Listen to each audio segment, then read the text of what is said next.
Hello, तुमच्या सर्वांचं स्वागत आहे माझ्या मिनी व्लॉगमध्ये.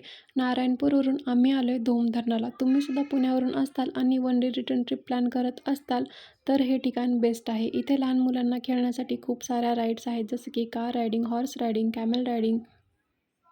आम्हाला लागली होती भूक म्हणून आम्ही गेलो पहिले काहीतरी खायला. तिथे आम्ही भेळ खाल्ली व स्वीट कॉर्न घेतले. आराध्याने केली कार रायडिंग. त्यानंतर आम्ही निघालो बोटिंगसाठी. बोटिंग करण्यासाठी आम्ही रेडी झालो. म्हणतात लहान मुलांना बाहेर नेलं पाहिजे, फिरायला नेलं पाहिजे, जग एक्सप्लोअर केलं पाहिजे. तिने खूपच जास्त मजा केली. त्यानंतर आम्ही निघालो परतीच्या दिशेने. घरी जाताना आम्ही हॉटेल आमराई इथे जेवण्यासाठी थांबलो. हॉटेल आमराईचे ॲम्बियन्स खूप छान होते. तिथे लाईव्ह म्युझिक चालू होते. लहान मुलांना खेळण्यासाठी झोका व इतर स्लाईड्स होत्या. करून आम्ही निघालो घरी. तर भेटूया नेक्स्ट मिनी व्लॉगमध्ये.